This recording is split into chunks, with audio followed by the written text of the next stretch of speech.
Welcome to Married to Movies. Industry insiders John Russell and Tracy Kring live and work happily in cinematrimony. They're sharing behind-the-scenes adventures of writing, producing, and appreciating films. Good morning, babe. Good morning, babe. How you doing? Good. I've never worn these glasses before. They're a lot. They are glasses. They are. Yes. I feel like Wah, wah. Like crocodile. Right? Are they Elton?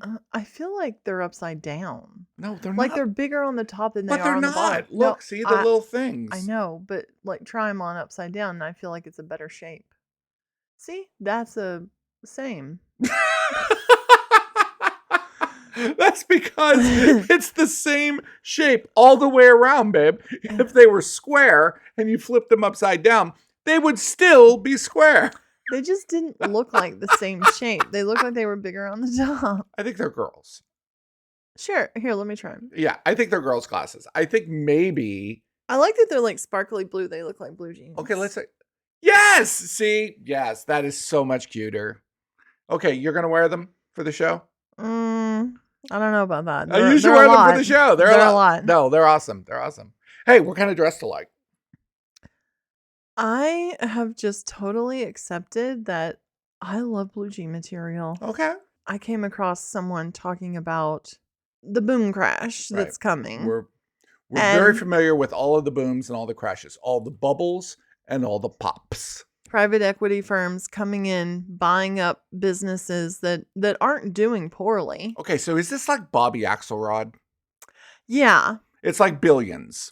Yeah. Yeah, it's like he buys the drink company.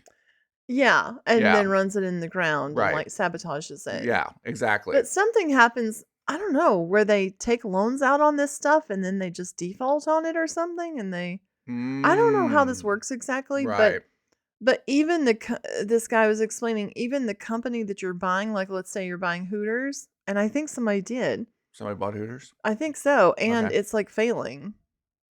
How do you fail at Hooters? I don't know. I mean, you have chicken wings and you have... that's the point, is to like buy these things and auction them off.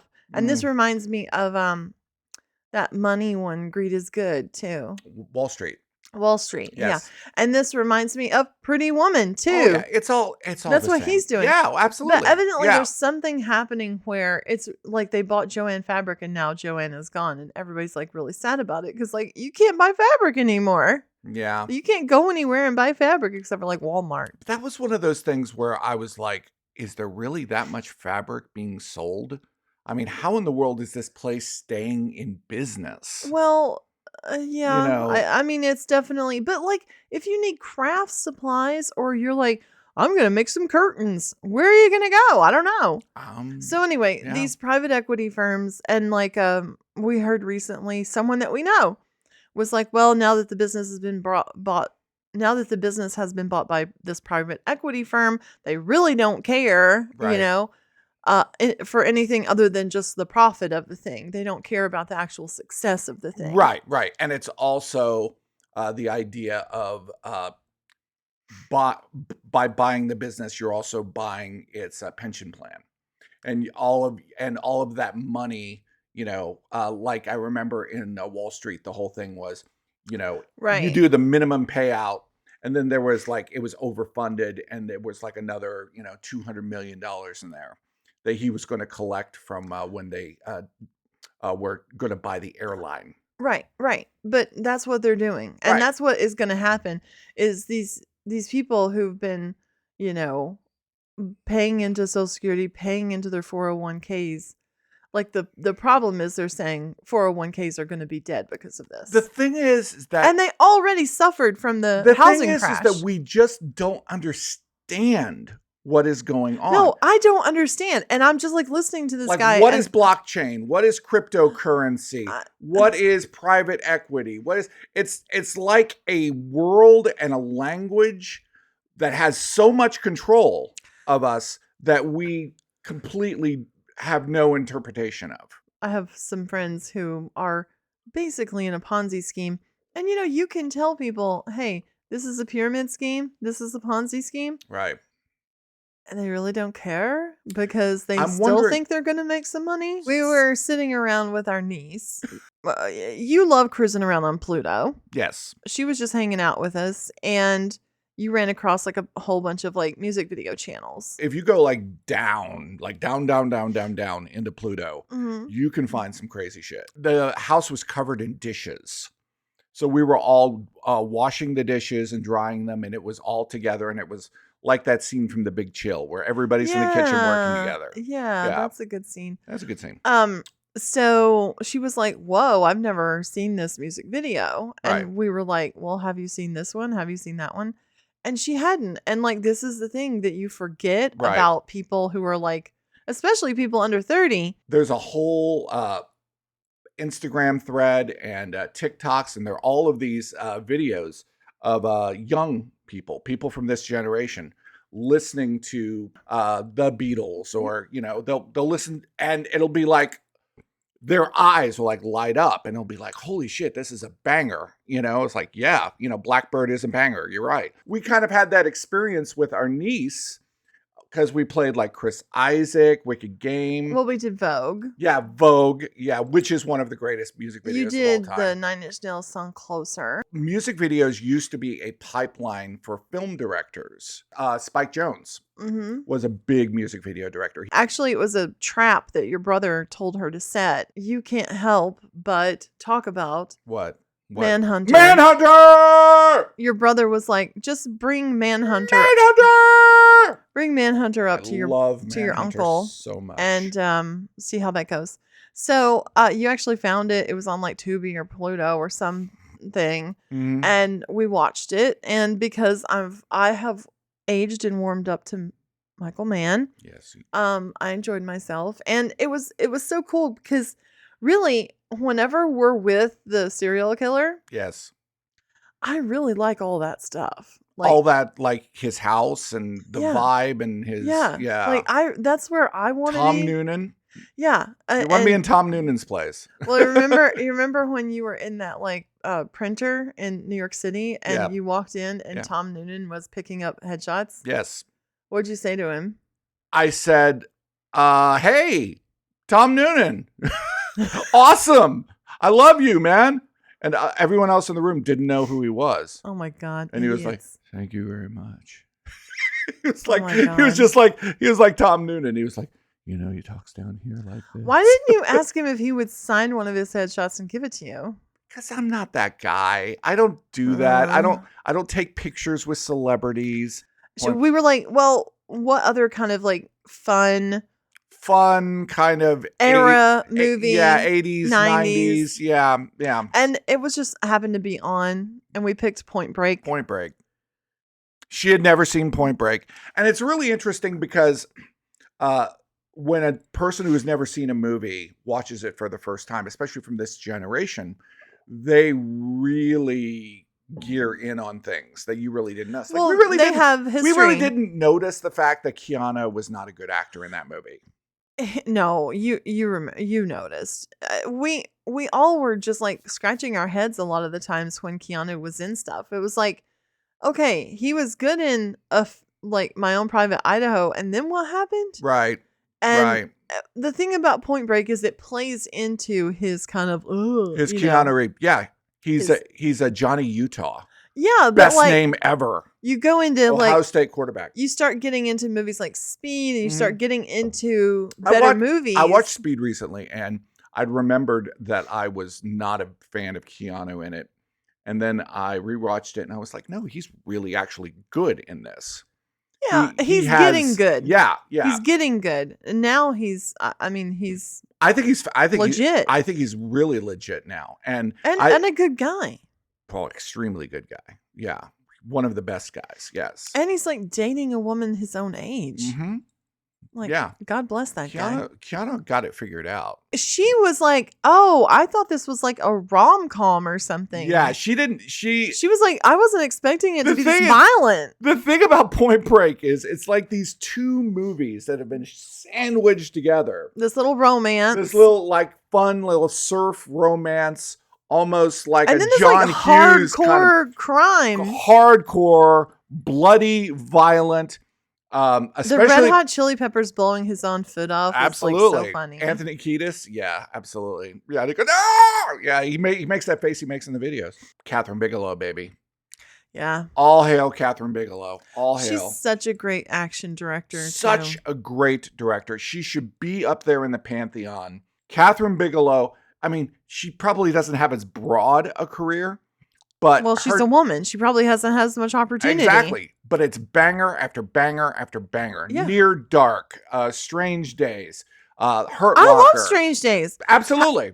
On TikTok, it was going around the kiss with is it Angela Bassett? Yes, and Angela Bassett. Ralph Fiennes. Oh, it's a great. Oh man, they're sexy together in that movie. Yeah, but that kiss was going around, and women were like, "Why can't somebody walk up and kiss me like this?" Yeah. Oh wow, fun. that's great. Yeah, Strange Days is well, awesome. Something that's going around on TikTok right now for me is in my algo is "Live to Tell" by Madonna. And like, it's made me want to hear this song a lot. But then I was like, it's been ages since I saw At Close Range. At Close Range. And it's such a good movie. That was one of those movies that you and I both saw separately. Yeah. And then when we came together, we talked about it, and we both have a deep love for At Close Range. Yeah, we do. And then I was like, I met your father, and I was like, your dad is At Close Range.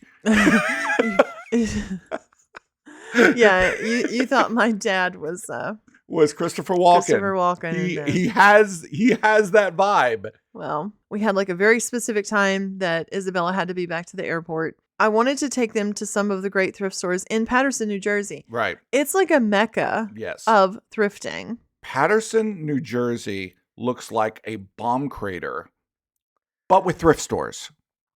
Really good thrift stores. I don't know what makes them better there. Maybe they're sourcing it from New York City or something.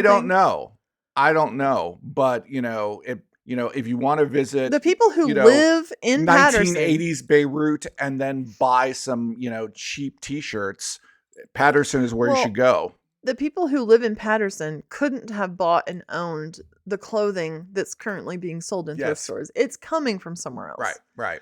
But they had a great time. Isabella found a lot of cool pieces. I found this shirt, and I don't think that it was on this thrift store, but yeah, it's like Thailand.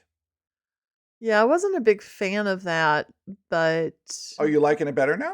Yeah, I mean, it's the texture of it's really cool. I know that's what's really cool. You love texture shirts. I do. I like a shirt that goes beyond just a flat. I like them more. And it looks like you went to Thailand and you didn't have to go to Thailand. Yes, exactly. Sam Rockwell had his big Thailand monologue on White Lotus. Wow. Walter Scoggins. It was so funny. He's just sitting there. He's become a meme. He's become a meme where it's just like the reaction that you give when you don't want to give a reaction. Oh, lady boys. Oh, railed you. Oh, okay. Oh, you wanted to be an Asian woman. It was fantastic. It should be a meme. Yeah, I would love to actually make a meme for myself and just send it to people of like, this is me reacting to today. Okay.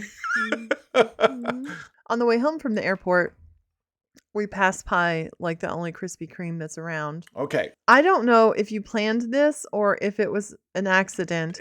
He was handing my favorite. My favorite Krispy Kreme is the chocolate glazed cream filled. Right. Not Boston cream Not Boston and custard cream or bullshit. custard. It's that it's insane cream. It is supposed to be cream. Like your blood sugar shoots out the top of your head. Pure heroin. You should really donuts. only have one Black a year. tar heroin. That's what these things are. Yeah. So we had two cream right. filled.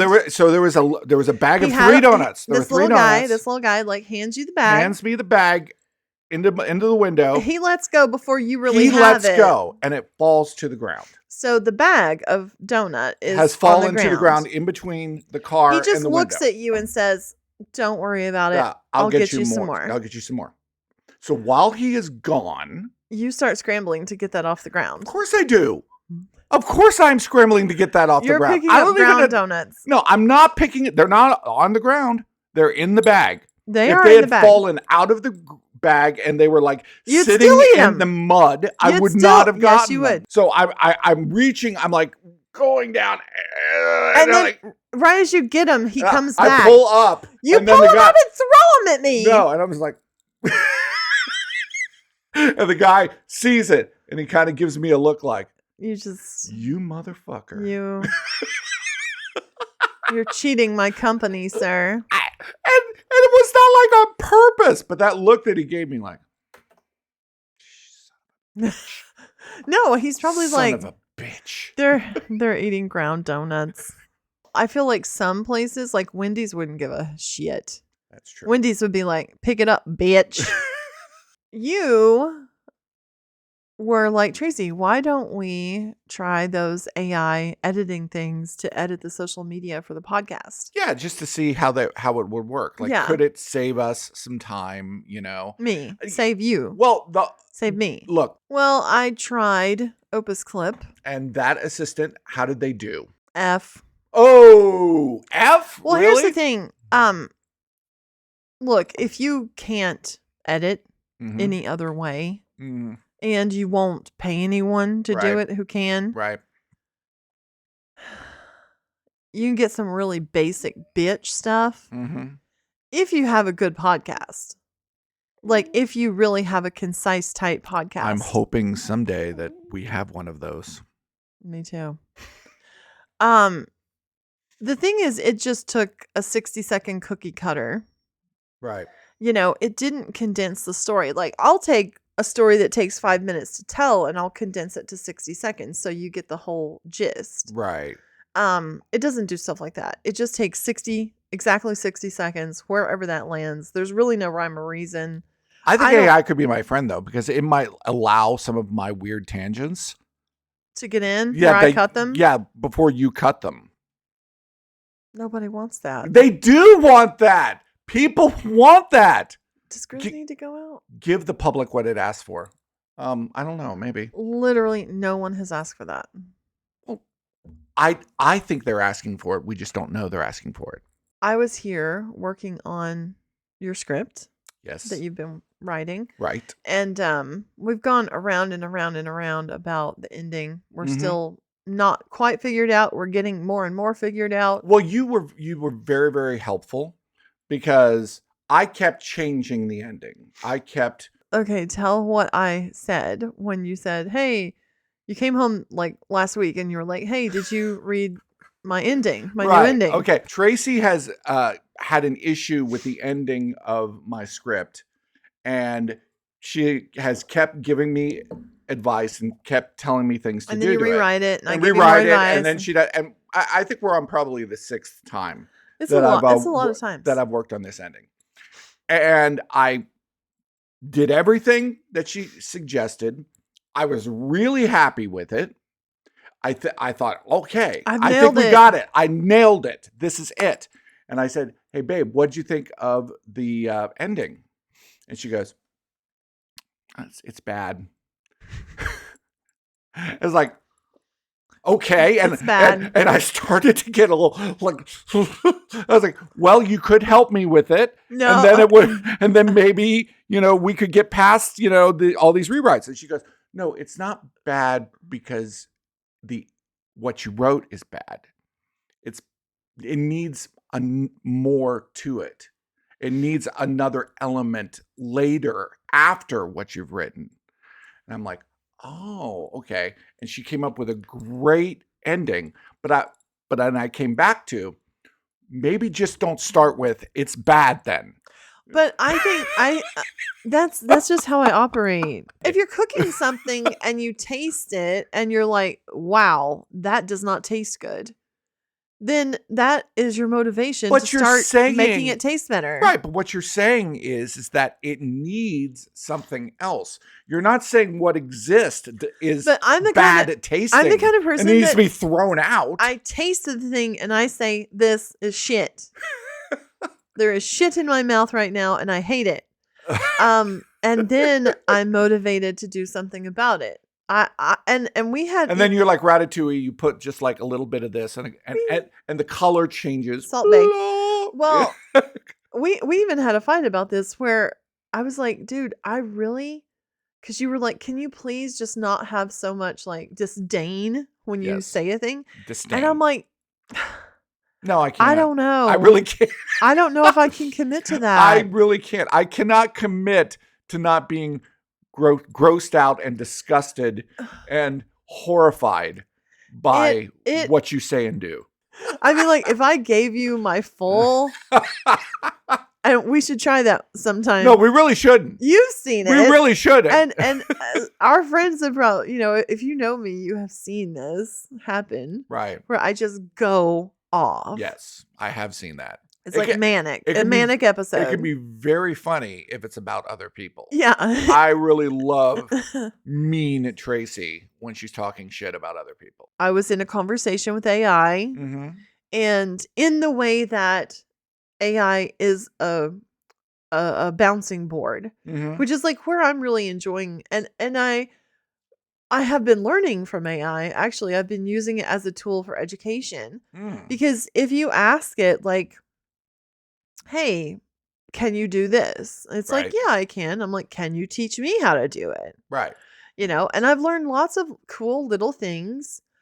So how does it work in terms of with a script? Is it like talking about the character? Is it talking about the scene? I'll be like, okay, I give it the PDF of the script, right? And then right. I'm like, okay, what do you think, we're going for here or whatever? What are the major themes? We just kind of start to say, okay. And then like, well, what films is it comparable to? Right.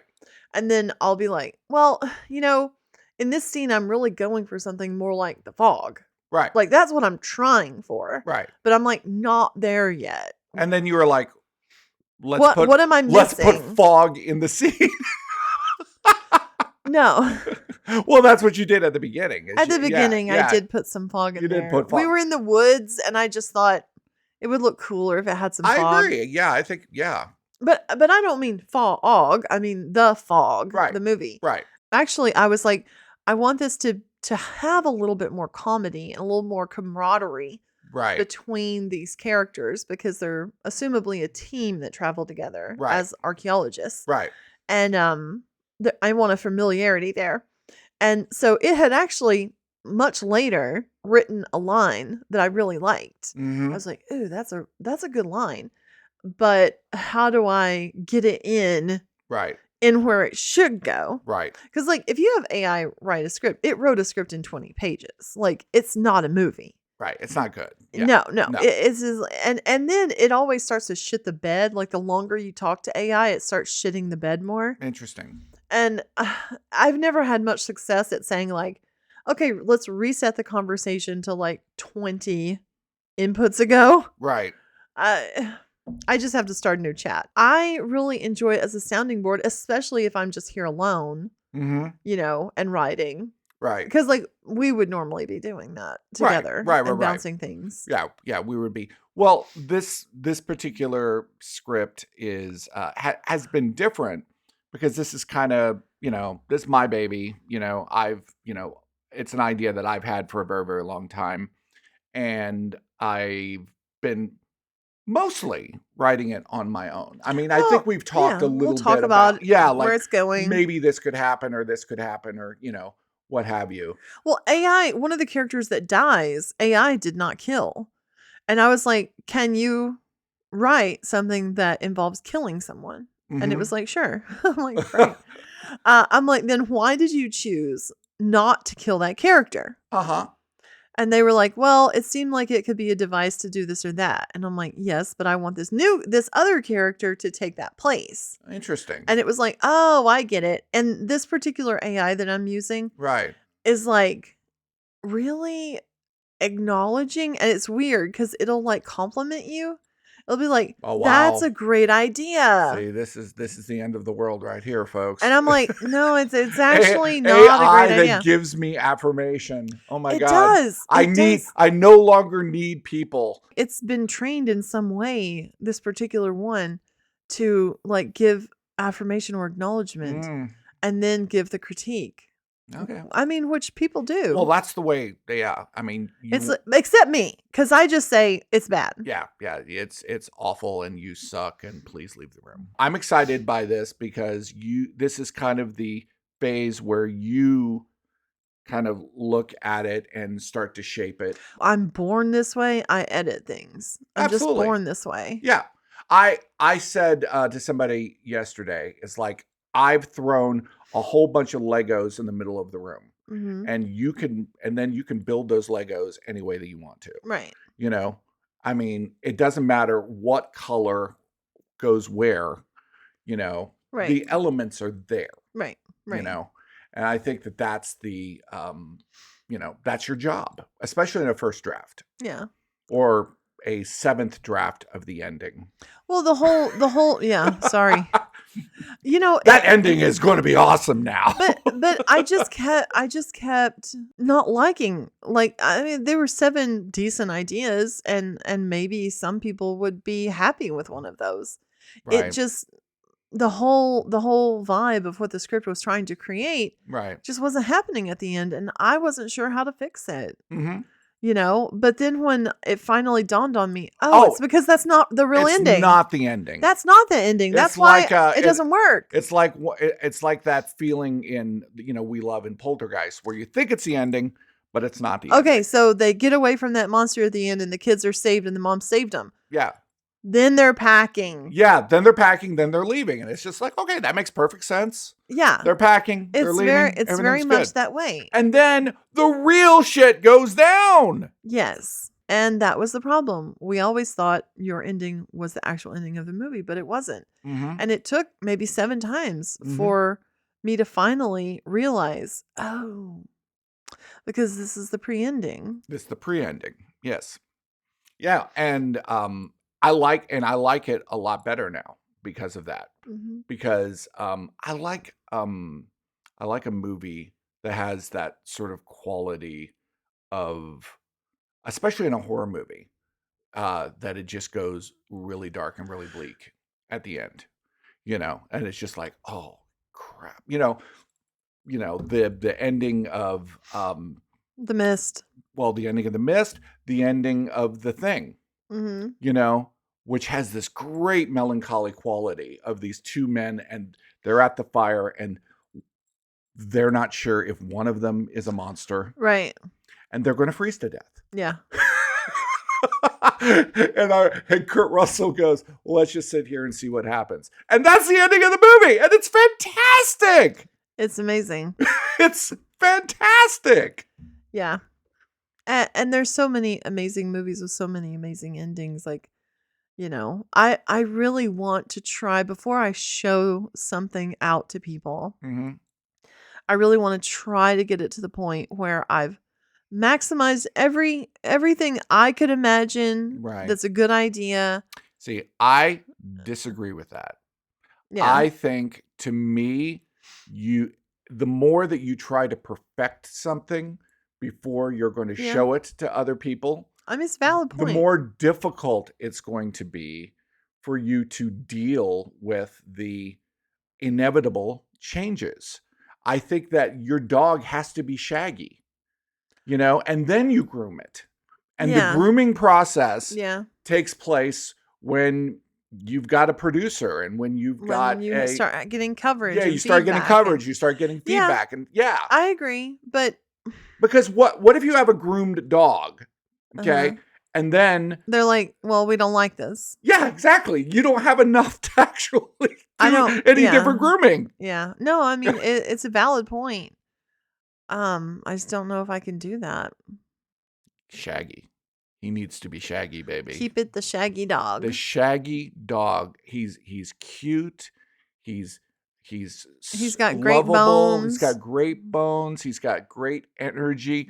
He just needs to be trimmed. He just needs to be washed. It's hard not to get romantic about movies. Thanks for listening to Married to Movies. John and Tracy will meet you for breakfast tomorrow.